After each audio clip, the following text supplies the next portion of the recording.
Halo semuanya, aku Anjelir dan kali ini aku akan menjelaskan tentang novel yang berjudulkan Nana, karangan dari Émile Zola. Novel ini sangat kontroversial pada saat itu karena memang di situ banyak sekali adegan-adegan atau pergerakan-pergerakan yang seharusnya tidak diperlihatkan ke publik, yang menurut masyarakat Prancis pada saat itu adalah adegan-adegan yang sangat tabu. Dan Nana ini menjadi salah satu tokoh atau peran yang sangat kontroversial juga karena memang dia dari latar belakangnya dia dari keluarga yang tidak baik-baik saja. Ibunya seorang pemabuk, bapaknya yang juga kontroversial juga, dan melakukan hal-hal yang seharusnya tidak dilakukan oleh masyarakat. Tetapi karena Nana ini adalah sosok yang percaya diri dan juga dia memang memiliki bakat, walaupun bakatnya itu tidak seberapa ya, cuman memang Nana sendiri itu ingin tampil sekali di Théâtre de Variété yang pada saat itu dibuka untuk publik. Dan di Théâtre de Variété ini Nana berperan sebagai salah satu makhluk mitologi Venus yang digambarkan sebagai dewi yang sangat cantik pada saat itu. Tetapi kontroversialnya Nana tampil dengan busana yang sangat vulgar pada saat itu. Dia tampil setengah telanjang dan dia otomatis menjadi pusat perhatian para penonton pada saat itu. Para penonton yang notabene-nya lelaki dan juga perempuan di situ beranggapan bahwa Nana ini orang yang sangat menarik, tapi menariknya dalam artian ke-sexuality, dalam artian hawa nafsunya mereka, apalagi masyarakat yang notabene-nya lelaki gitu ya di situ. Dan memang para lelaki ini langsung dengan saat itu juga melihat Nana tampil dengan pakaiannya seperti itu, dengan gerak-geriknya dia yang sangat sensual, walaupun bakatnya dia, nyanyinya dia, dance-nya dia, nyanyinya dia, dan actingnya dia itu tidak seberapa. Bahkan bisa dibilang bahwa itu sangatlah buruk pada teater pada saat itu. Tapi karena faktor sensuality-nya dia ini, jadi banyak penonton yang menganggap, wah ini orang bagus banget, dia ini sangat unik, dia membangkitkan hawa nafsu kita gitu loh.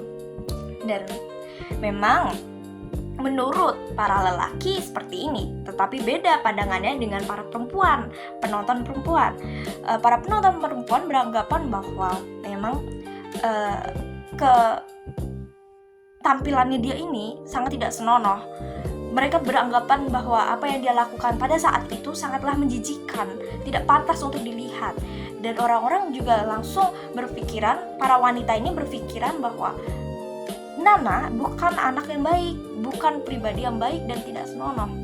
Dan memang benar, pada saat itu di belakang panggung, Nana ini bersikap sangat terbalik dengan apa yang dia pentaskan. Dengan apa yang dia pentaskan pada saat itu, dia menjadi seorang Venus, menjadi seorang makhluk mitologi yang seharusnya dia berperan sebagai orang yang sangat anggun, tapi di situ ternyata sifatnya jauh lebih berbeda, berbanding terbalik.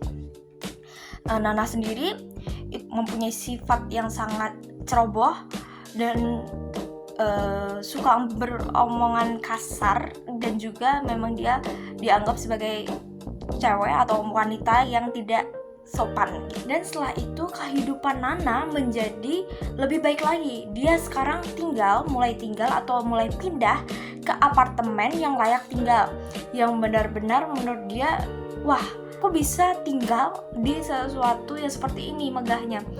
Dari yang notabene-nya sosialnya dia, tingkat sosialnya dia yang memang dia orang yang berkecukupan saja, dan tiba-tiba dia bisa meraih hal-hal yang menurut dia mewah. Itu dia menjadi sangat-sangat senang, dan tetapi dia tuh masih saja berpikiran bahwa ini semua kurang bagi dia. Dia masih merasa aku ini nggak cukup kalau aku cuma dapat seperti ini, aku maunya lebih. Dan seperti halnya penggemar-penggemarnya yang lainnya, mereka ini masih rutin mengunjungi si Nana, masih sering kasih hadiah-hadiah, masih suka kasih hal-hal kecil tapi yang bernilai gitu loh. Tapi menurut dia tetap sama saja, saya mau lebih. Tetapi pada saat itu juga si Kong Muvat ini dia masih suka ngunjungin dan ngasih hadiah-hadiah juga. Padahal pada saat itu dia tahu bahwa dia tidak seharusnya menyukai wanita seperti Nana ini, karena Nana adalah sosok yang kontroversial dan bisa dibilang Nana ini menganggap bahwa dirinya itu tuh hanya, dan bisa dibilang Nana ini mencerminkan perilaku dosa. Dan pada saat itu juga ada salah satu penggemar yang bernama George Hugong. Dia ini salah satu penggemar yang sangat polos hatinya. Dia masih berharap bahwa Nana ini bisa menjadi pribadi yang lebih baik, dan dia masih menginginkan cintanya Nana yang seutuhnya, sedangkan Nana hanya berpikiran bahwa dia hanya ingin bersenang-senang saja di duniawi ini. Cuman George Hugong ini dia berekspektasi lebih, dia menaruh ekspektasi yang lebih ke Nana, dan itu semua menjadi semangatnya dia menjadi lebih bersemangat lagi setelah dia melihat Nana yang tampil begitu cantik pada malam itu, dan dia masih ingin berjuang, dia masih ingin mendapatkan hati seorang Nana. Dan karena seringnya Nana diperlakukan oleh pria-pria yang berbeda-beda seperti itu, dia sering dikunjungin dan sering diberikan hadiah yang seperti itu. Jadi satu persatu para penggemar dan para kekasih Nana mulai cemburu dan posesif terhadap Nana. Tapi justru ketidakpastian Nana ini memikat para kekasihnya untuk selalu dekat dan terobsesi terhadap Nana, terutama George Hugong. Dia yang notabene-nya sebagai lelaki yang sangat polos dan masih ingin menemukan cinta sejati, dia melihat Nana seperti itu, dia merasa ingin memperbaiki Nana supaya dia bisa menjadi pribadi yang lebih baik lagi dan bisa cukup akan satu pria. Dia sampai berangan-angan bahwa kehidupannya dia akan sangat sempurna jika mereka bersama.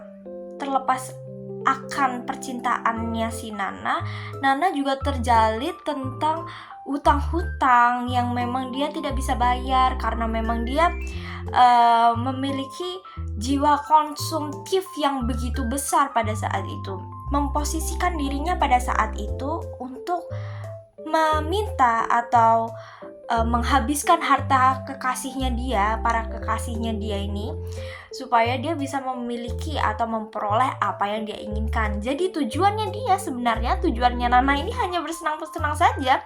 Dia ingin memiliki banyak kekasih ya supaya dia diberi harta, dia bisa membeli apa yang dia inginkan pada saat itu. Dan di sisi lain, Kong Muvat yang memang dia adalah kaum bourgeois ini, dia tidak ingin dianggap remeh, dia tidak ingin tersaingi oleh para kekasihnya ini. Dia ingin merasa dia sosok yang berwibawa. Jadi dia selalu memberikan apa yang Nana mau. Dia akan selalu ada untuk Nana, apalagi dalam masalah finansial. Dan setelah itu, karena memang masalah-masalahnya begitu banyak dan keinginan Nana yang sangat-sangat besar, Nana ini berpikiran bahwa dia tidak ingin lagi menjadi sosok simpanan. Dia ingin dipandang lebih oleh masyarakat. Dia dipandang sebagai pejabat dan ingin menaikkan status sosialnya pada saat itu. Dan maka dari itu dia terjun ke pacuan kuda supaya dia bisa dipandang oleh masyarakat elit. Di sisi lain, George dengan hatinya yang sangat tulus, dia mengerti semuanya tentang Nana yang begitu ambisius dan dia yang pelin-pelan. itu merasa lebih sakit hati lagi. Dia lebih posesif, dia lebih cemburu, dan juga dia merasa ketergantungan sekali terhadap Nana. Tetapi di balik itu semua, ternyata Nana bertemu dengan salah satu aktor. Jadi aktor ini bernama Futon. Futon adalah salah satu aktor. Ternyata sifatnya jauh berbeda dari para penggemarnya atau para kekasihnya Nana ini. Dia berbanding terbalik. Dia adalah sosok yang keras, yang sangat pengatur, dan juga dia kacau. Dia selalu memegang kekuasaan, berbanding terbalik dengan apa yang Nana ini biasa dapatkan, seperti lelaki-lelaki yang tunduk padanya, lelaki-lelaki yang selalu memberikan apa yang dia inginkan. Tapi Futon ini menunjukkan kepada Nana bahwa ternyata Nana ini bisa dikontrol terhadap Futon. Ternyata Futonlah yang memegang kendali Nana. Nana yang awalnya memiliki sifat pembangkang dan juga dia memiliki sifat yang tidak ingin diatur. Sejak pertemuan itu, hubungan Nana berubah dari pengendali menjadi dapat diandalkan. Bersamaan dengan hadirnya Futon, kekasih-kekasih Nana ini perlahan pergi satu persatu karena mereka merasa hidup mereka sudah tidak tenang lagi. Mereka merasa bahwa Nana ini hanya membebani mereka. Mereka merasa terugikan oleh Nana karena Nana hanya ingin mengambil kepuasan atau mengambil uang dari mereka-mereka ini. Nana hanya memikirkan kepuasan pribadinya dia saja tanpa memikirkan perasaan-perasaan kekasih-kekasihnya ini. Di antara lain, George yang notabene yang sangat setia dan emang dia adalah satu-satunya penggemarnya Nana yang sangat tulus terhadap Nana. Dia ternyata memiliki konflik terhadap keluarganya karena George ini sudah mengorbankan segalanya untuk Nana. Dia sudah mengorbankan waktu, mengorbankan uang, dan juga mengorbankan studinya dia. Maka ibunya mengirimkan Philip yang notabene-nya adalah kakaknya si George ini untuk ke Paris dan mendatangi si Nana ini karena Nana sudah dianggap sebagai pengaruh buruk terhadap George. Tetapi anehnya di sini, Philip yang notabene-nya sudah tahu tentang cerita George dan hubungan George dengan Nana, dia tetap mengejar Nana dan meniduri Nana dan juga memiliki hubungan spesial di belakang George. Dan itu semua menjadi salah satu pemicu George yang depresi dan sudah tidak kuat lagi. Dia memilih untuk bunuh diri dengan cara menusukkan gunting ke dirinya dia sendiri. Itu semua dia lakukan karena dia sudah capek, dia sudah tidak ingin memikirkan apapun lagi, dia tidak sanggup melakukan hubungannya lagi. Dan hal yang terbaik bagi George saat itu adalah bunuh diri. Karena dinamika hubungan Futon dan Nana terasa lebih berat lagi dan Futon lebih berani untuk melakukan kekerasan terhadap Nana, maka Nana mengambil keputusan untuk melarikan diri dari Futon.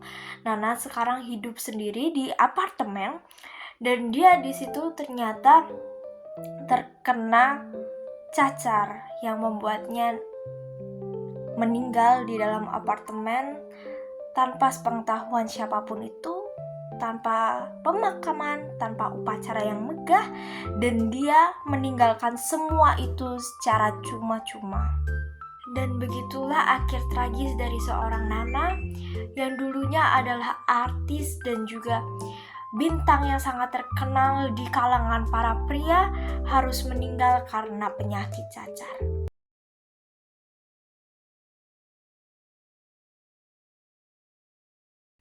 Merci, au revoir.